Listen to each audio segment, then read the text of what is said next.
Hey, everybody, and welcome to the Pleasure Priority Podcast with me, Amber Taylor. This is the podcast all about how you can have the audacity to put yourself and your pleasure first, which ultimately shapes a life perfect for you. We discuss friends and family, career and money, oppression, healing, and mental health, current events, and historical ones too.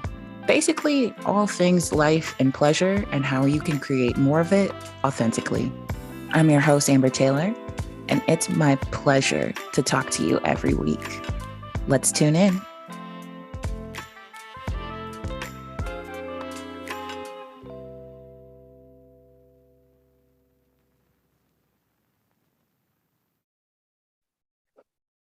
Hey, friends. We are back again, and I have a very special guest with us today who you've actually heard from before on the podcast, but got to bring her back because she's just so amazing. And I am so happy to bring on Hailey Thomas of 1 Year From Now again to the podcast. We have an amazing conversation planned for you. Well, at least what we think will be amazing. And just before we get started with that, Hailey, do you want to tell the people a little bit more about yourself? I do. Hello, everyone. My name is Hailey. I'm a business strategist and entrepreneurship coach. As Amber said, my business is called 1 Year From Now, and I specialize in helping entrepreneurs create or double their profit and their impact in 12 months or less. So I'm all about helping people kind of reclaim their leadership, to reorganize their businesses, to create like a life they actually want to enjoy. As an entrepreneur. So Amber is my Illinois peer, coach, friend, sister girl.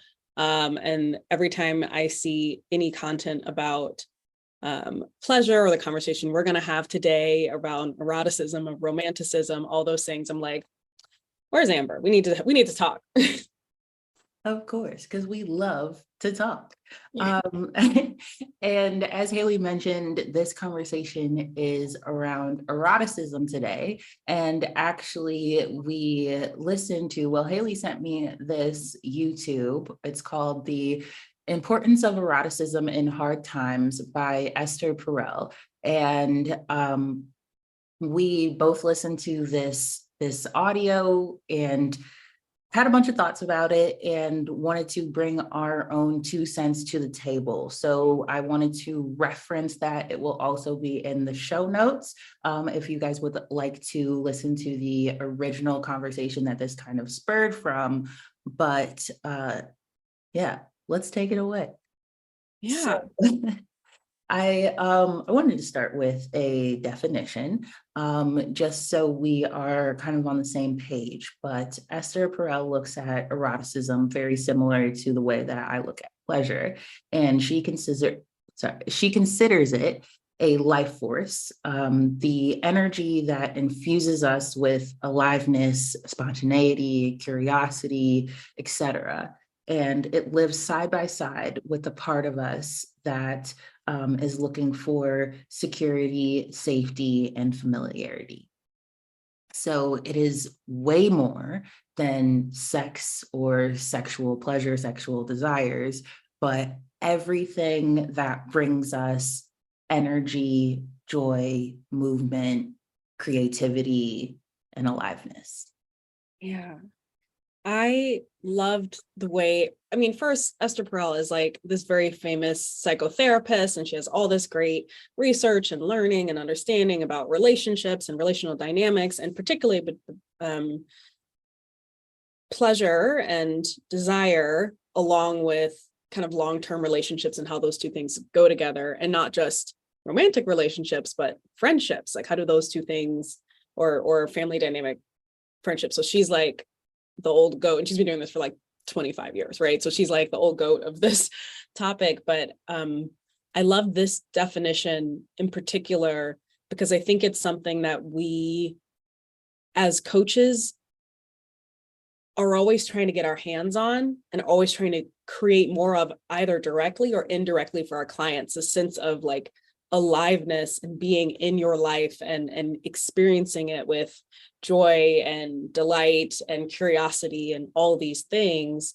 And I love that she put the word of eroticism, the main word we're talking about, but she put this word over it to kind of capture it. I really appreciate that. I don't know, that umbrella. I think you talk about it as pleasure. I talk about it with my clients as a sense of adventure. And I think these are other places or places in our lives where this comes up naturally, the same way that it does with like really good sex. Yeah, and we just have this overlap in how we choose to talk about it. But one more quote that I wanted to pull in by Maria Barata was talking about like how self-care and eroticism, pleasure, adventure, how they all go together and go hand in hand, but how it expands so much past self-care. But self-care is the armor we use to survive and thrive. So it takes it to that next level for me. It's not just this thing that we get to do when we have time, or that we have to earn, or that it has to look a certain way. It's actually required for our well-being. And I kind of had this analogy pop up into my head as we're talking about eroticism and self-care in this way. And I think so many people look at it as something that you push off to the side, or something that you have to save for later, or something that like doesn't have importance in the moment. And for some reason, like I thought about sunscreen and how you like put it on your body to go out and enjoy the outdoors or be outside, while still protecting yourself. And it's like just this invisible layer, or, you know, hopefully it's invisible. Sunscreen Black girls is invisible. Like, it's this layer of protection that you arm yourself with, not because it's something that is like this luxury, but it's this necessity to keep going and keep moving in life, whether you're outside working or enjoying or whatever it is. It's something that equips you to not only survive but thrive. Yeah, that's a great analogy. I like the idea, like you're exactly right. We call them self-consideration protocols in my practices, or in my practice, my coaching practice.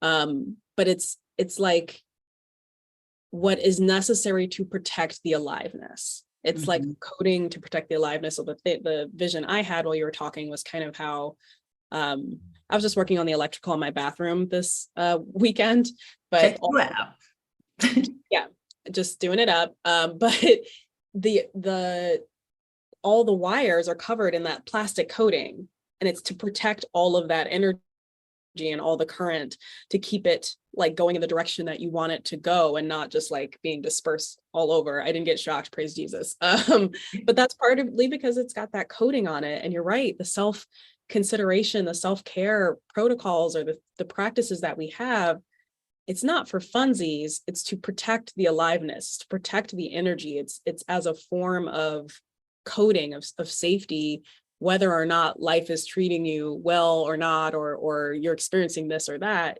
Those things are the things that you do to protect yourself and protect that aliveness. Yeah. And in that way, we can start to look at it as not this thing that, like you said, just for funsies, or you do it when everything is great. It's like, it's necessary when things suck. Like it's necessary when you are down in the dumps and in the pits of despair and life is lifing. It is necessary to protect your aliveness so you can get back to a place where you are enjoying, you are thriving, you are romanticizing, and you are finding that joy in every aspect of life and creativity and safety and security and familiarity, and all of it wrapping up in your own protection of pleasure. Yeah. So I'm curious, Amber, for you, what are the, I guess, top of mind self-care or self-consideration things that are like a part of your practice today? Like with my brain and the way I work, I don't like too much routine and getting into like the monotony of something.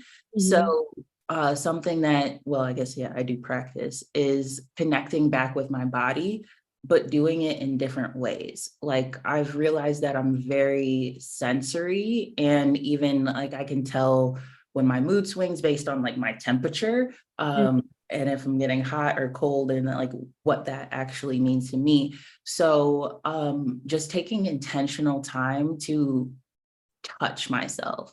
And I don't always mean in a sexual way, but like a foam roll of like actually putting pressure on areas that, you know, I I sit behind a computer all day, but I also like walk my dog and work out. And like our bodies do so much that we kind of take for granted. And then when I just make that time to really connect back and be like, oh wow, that actually, like my shoulder actually has a kink in it, like let me roll it out, or let me move it around, let me really feel into it. And when I just take that time to connect back to myself, like that's when I enter into a different level of aliveness and creativity, and it just opens up a new window for me. So that's one of the things that I've been really into lately, is just like self-touch.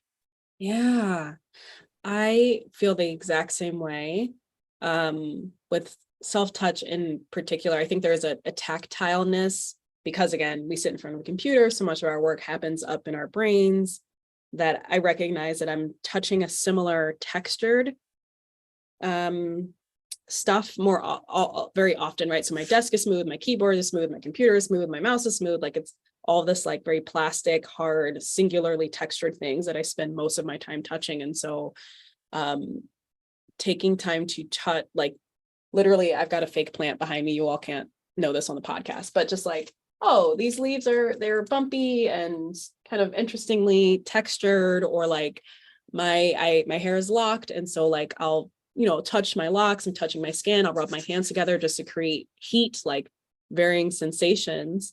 And I love self-pleasure, solo sex as a way of grounding, as a method for, like you said, preserving that aliveness, because it is not impossible, but very challenging to experience pleasure and also terror at the same time. Very Mhm. fine line between the two of them for some people, which I will not be kink shaming anybody, but like it's for the most part, those two things can't exist at the same time. Uh, Mhm. there has to be like a sense of safety for you to experience pleasure. And so that experience, solo sex, is a great opportunity to be, like you said, building up aliveness, practicing eroticism, practicing self-touch and pleasure and all of those things. And not in a like, hey, I'm going to knock one out to get to orgasm kind of way, but just to enjoy myself, like just to connect Yeah. with myself, like not in a hurry, I may not even orgasm. It doesn't matter, right? I'm just experiencing myself and experiencing that pleasure. Yes, and it's about like getting to this level of presence where we're Yeah. just with ourselves and with our bodies, and we're not trying to, oh well, what about this, what about dinner, what about what I Mhm. have to do this week, what I have to get to so and so, and blah blah, and like kids or Mhm. pets and like all the things. It's just like right here right now I'm taking care of myself in the ways that I need to, and I'm even just having a conversation with myself to figure out what those ways are. And that level of communication and consistency in that communication is that protective layer in our wiring. It is that sunscreen. It is that the things that we need to not just survive, but to thrive.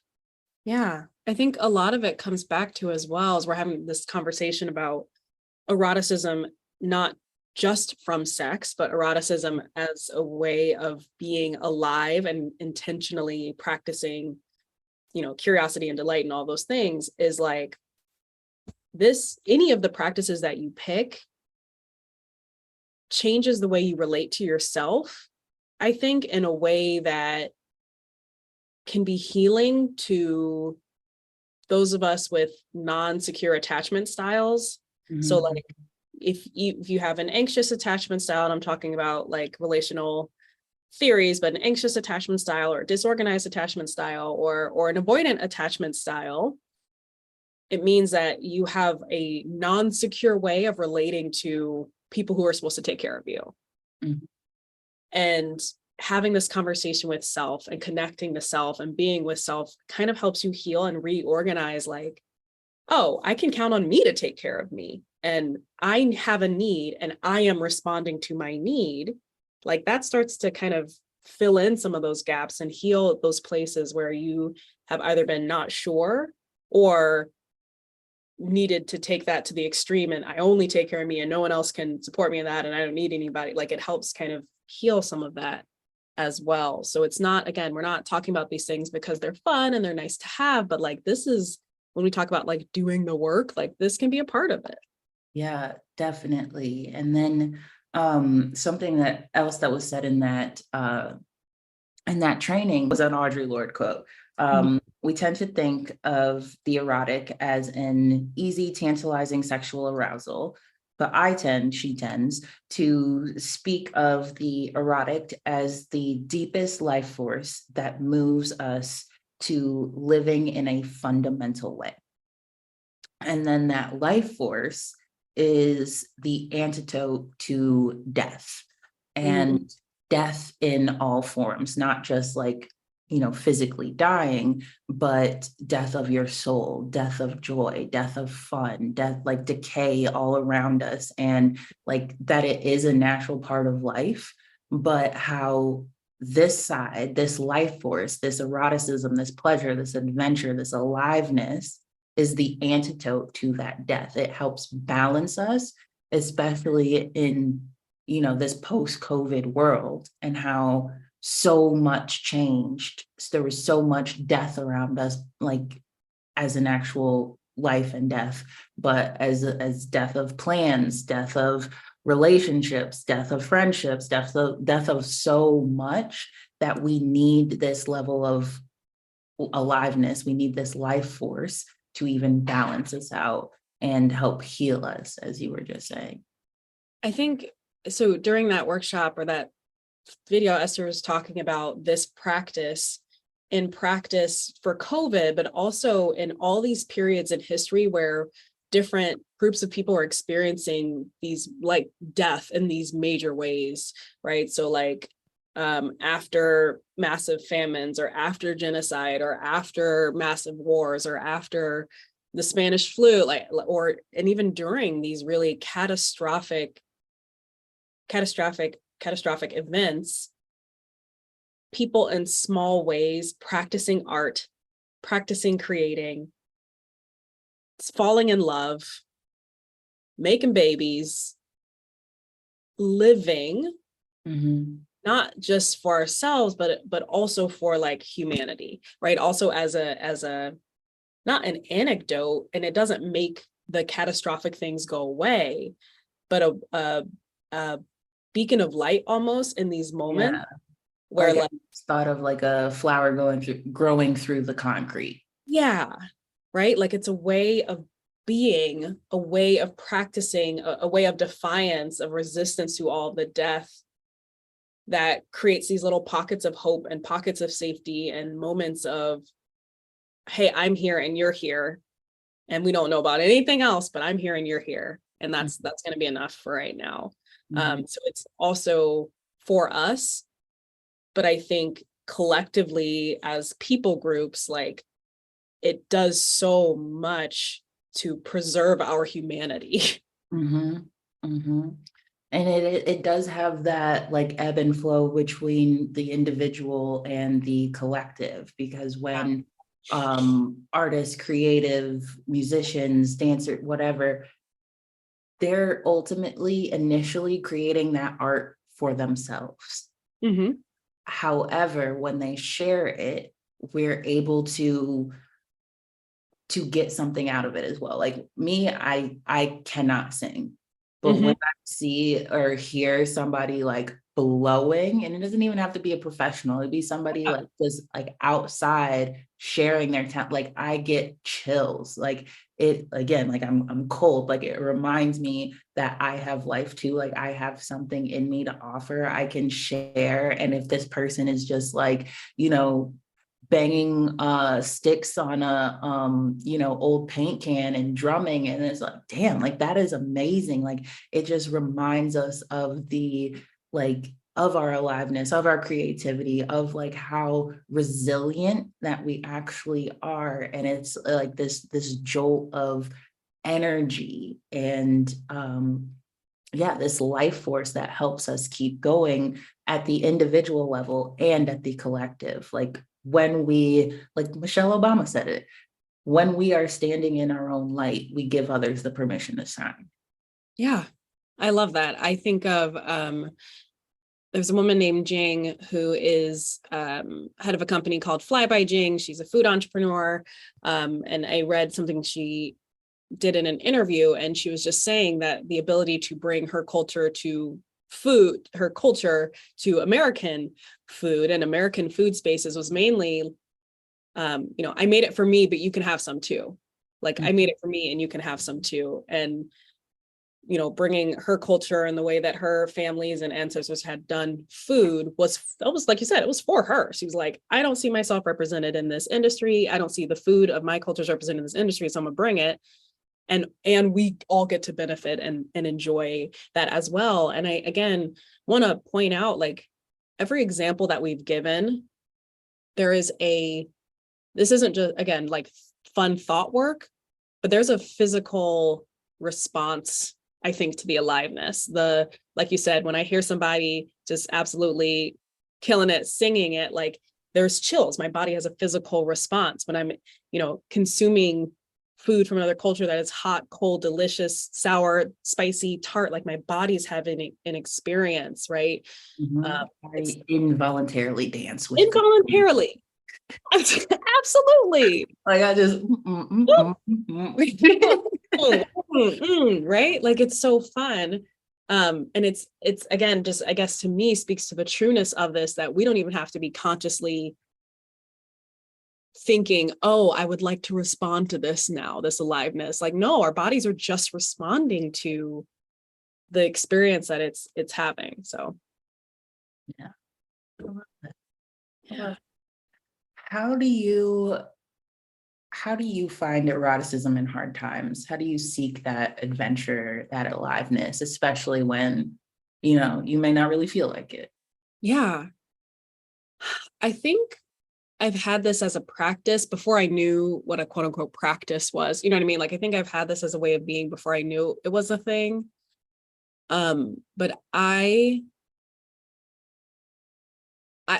I am a like hopeless romantic, meaning I'm consistently romanticizing my entire experience. Before it was called being a main character, like I was main charactering my entire life. Mhm, In mhm, that I love walking outside, hot, cold. I love walking in the cold, right? And like experiencing like the cold wind on my face, and my nose is running now and my ears are a little stinging. And I will do that just to experience a different bodily experience, a different, you know, experience like that. I love to buy myself flowers. I have a favorite flower shop. Shout out to Vera and Buck Floral Studio in town, because they come up with really funky bouquets of lots of different textures. And mhm. so I'll buy a bouquet for myself, and between calls or between work, I'll stop and like look at the flowers, but like literally slide them in front of me. And that's all I'm looking at for a few minutes of like, oh, these leaves are nice and broad, and this one is weird and speckly. And they put like these like a pepper bush, like a cutting from a pepper bush. There's miniature peppers on this thing, and that's weird and that's interesting. So like filling my world with interesting textures as regularly as I can, to be able to stop and feed my senses, especially the ones that don't get a lot of play, like Mhm. smell, like sight. Again, when I'm working in front of two computer screens most of the time, like my sense of touch, feeding those. And smell, feeding those as regularly as I can, I think is a part of my practices of eroticism. Yeah. And I want to point out something like important that you just said that I don't want to go over the listener's head is because it's not just things that you do when you're feeling down, but habits that you have created over time that you can rely on to help you even when you are feeling down. So going regularly on walks, regularly to the flower shop, regularly interrupting your daily routines and patterns with joy, with different sensations, with just doing things to help you come back to a state of I am here and I am human. Yeah. And having those practices and like having them be a part of your regular routine is also what helps you like not go into the pits of despair, like not really go down as far as you potentially could, but help you stay more in that window of tolerance, if you will, of Yeah. that place where it's okay to be. And like my highs aren't as high, my lows aren't as low, but I am able to thrive from here. Yeah. And I mentioned we have kind of talked at this point about daily practices, but I also travel pretty regularly, Mhm. not necessarily because I need to go anywhere, but I need different locational, I don't even know if that's a word, but I need different locations. Like I Mhm. need to see people driving past me on the highway, and my brain then just gets in its creative state. Like I said, I'm always romanticizing everything. So I wonder where they're going and where they're experiencing and coming up with stories about them. And, just being in different locations, watching the sun rise and set from a different set of windows than the two I'm always looking out of. Like that's a part of my practice too. And so sometimes it's just a day trip, an hour north. Sometimes it's I'm flying to Miami and going snorkeling, but travel for me creates and maintains my sense of curiosity and imagination and aliveness as well. Mhm. Mhm. And I know there's probably people like, oh, but well, I can't afford to travel, or I can't do this, or I can't do that. And there is always something that you can do. Like maybe you can't drop and buy a plane ticket and go to Miami to go snorkeling. What if you plan the trip? Like you don't have to put a date on it, but like romanticize ooh, I would love to fly on this day at this time in this class. Like maybe I'm gonna treat myself to first class. I'd like this type of hotel that has this type of sheets, or maybe it's an Airbnb, or maybe I'm hanging with some locals. Maybe I have a friend down there. Like really imagining it so your brain, your body can still have the different sensations, the change of pace, the like opening the door to the curiosity. Yeah, like the anticipation. That's a part of, again, when we talk about eroticism, we can see that mirrored in the sexual experience. Part of it is just the anticipation of like, ooh, I'm going to sleep with this person. I wonder what it's going to be like. And that's part of the Mhm. fun. And so you can copy and paste that over to these practices of like just building anticipation with yourself. I'm also a fan of tiered experiences or tiered sabbaticals or tiered vacations. Mhm. If Mhm. there's no way you're piecing out for a week to go do X, Y, and Z, can you take a day? I Yeah. guarantee there is some place within an hour drive of you that is interesting or just different sensation. Like there's no version of, I think anyone listening to this podcast, there's not like there's free stuff everywhere, Mhm. public transport. Mhm. It doesn't even have to be a full day, right? So like I have had all levels of financial um availability to me. And it's more about the practice of eroticism, of romanticism, because all this stuff does as well, just on a neurological level, like giving the brain new stimulus and new sensory input that is low risk, lets the brain explore, right? The lower the risk, the more safety it is. It lets the brain explore and put pieces of information together in one way that when you get back to your real life, brain now has this new neural pathways built up for putting information together this way. So you come back problem solving differently and seeing your experiences and your problems differently. And it actually boosts your ability to solve problems and stuff. So it's not like, I won't use the word force. I highly, highly, highly require my clients to do rest days and play days for this exact reason. It literally changes their problem solving ability. So again, we're talking about eroticism, romanticism, pleasure, adventure as ways of being that add tremendous value to your life. And I think in general, mainstream talks about them as like, because we love to, put capitalism first and all this other stuff second, but like these things are the things that help you make, that help you create, that help you collaborate, that help you live. Yeah, that help you thrive. Yeah. I also noticed that we have been taking a very singular or individual approach to this conversation as well, which is definitely work that we've had to do. Shout out to us being divorced and going down that road, happily divorced. Yes, ma'am. But this stuff doesn't have to be done just in the silo of yourself. It can be with friends, with partners, with business partners, with romantic relationships, with like, you can expand upon this eroticism, this joy, this pleasure, this adventure in all aspects of your life with all people. But I think we definitely wanted to convey that it starts with you. Yeah. And it starts with your own personal practice and your own exploration. And it can extend past that. So don't feel like you're in this alone, because you're not. And But let's like talk about that for a second, because I think, we've both been divorced. We've both had, very significant relationships, but I've come to recognize that this practiced eroticism, romanticism, these pleasure practices are really important to me. The characteristics or the character traits of adventure and eroticism, which I didn't have vocabulary for before, are actually deeply important to me. And so as I am, reviewing past relationships and thinking about maybe future relationships, that's something I'm looking for in someone, is like, do they have their own sense of pleasure? Are they able to generate pleasure and generate eroticism and generate a sense of adventure on their own that we're bringing to the relationship together? Because I think that deeply impacts the quality of the relationship, right? We're not both looking at the relationship to provide that for us.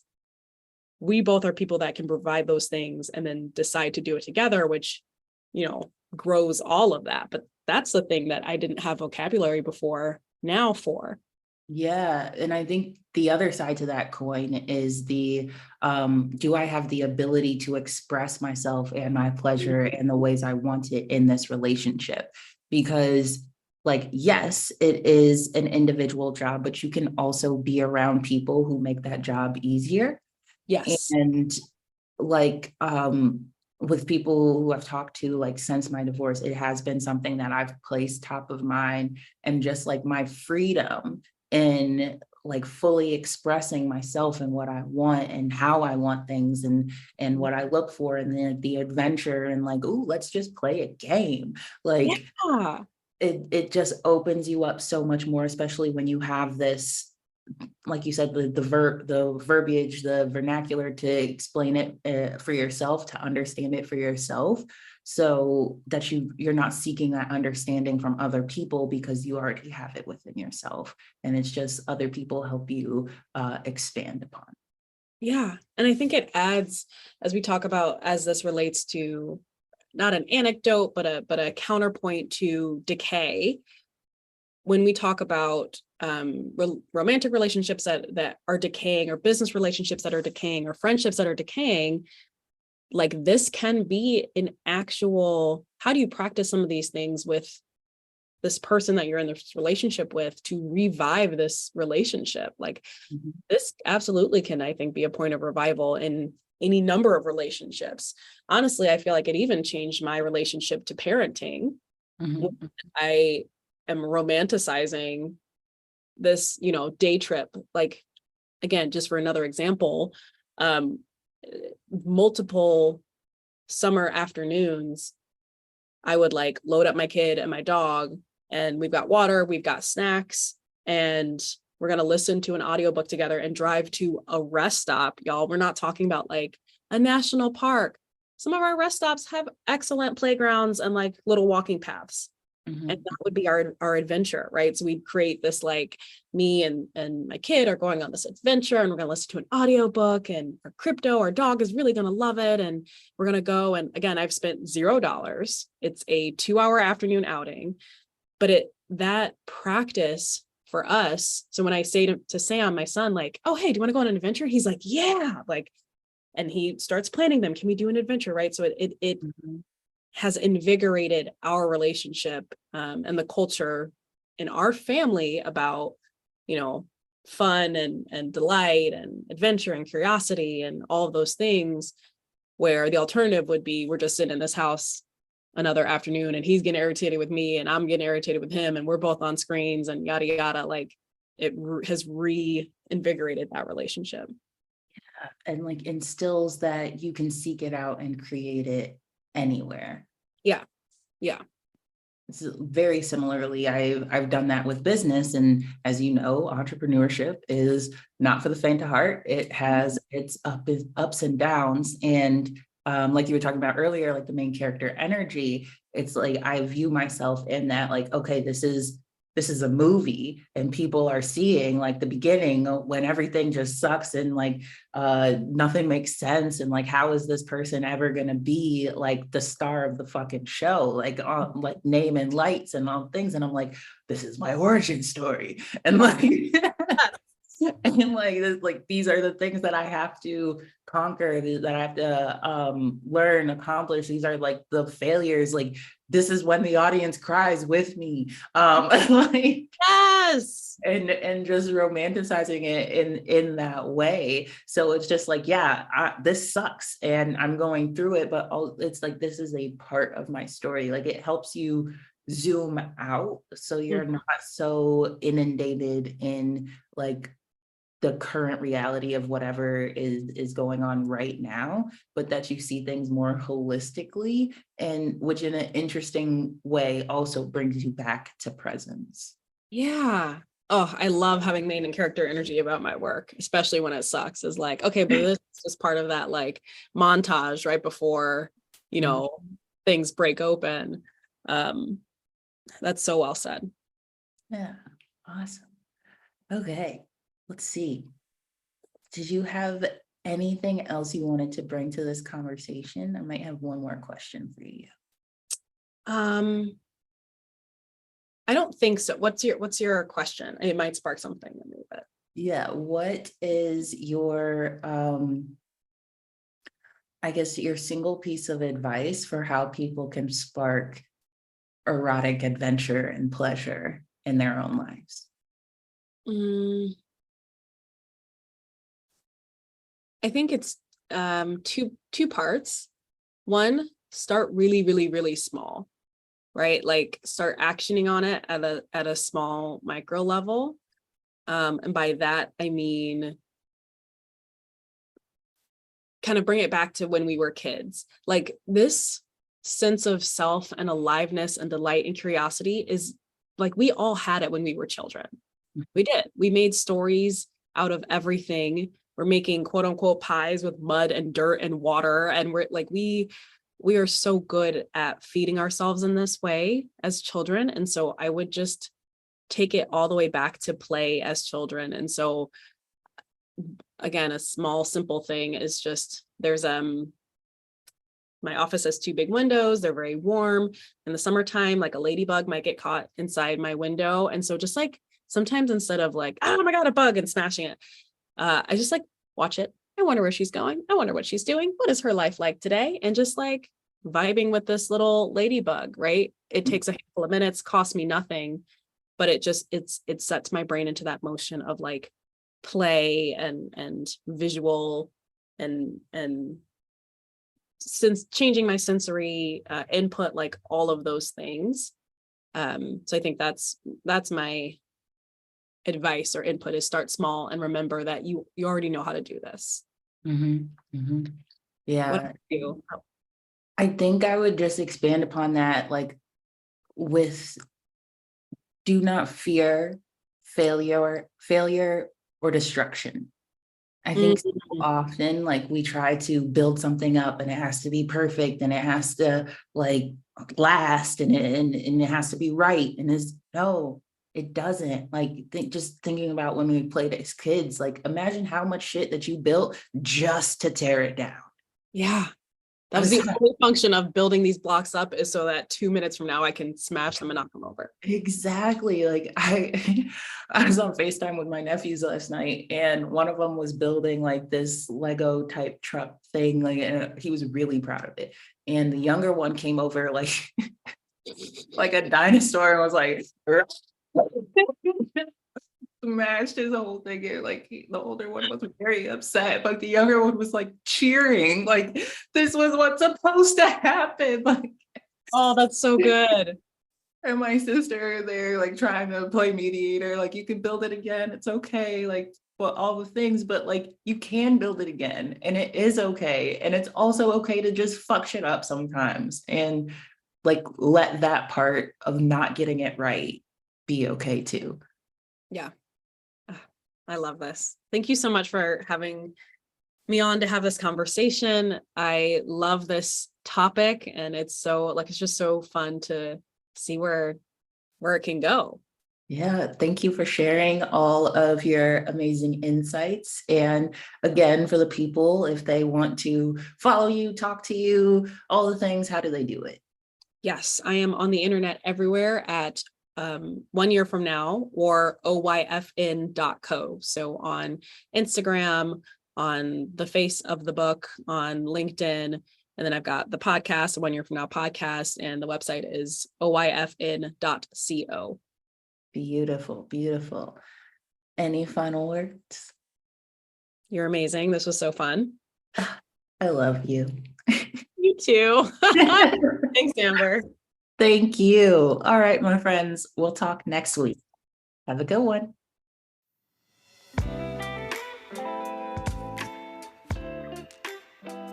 Hey, friends.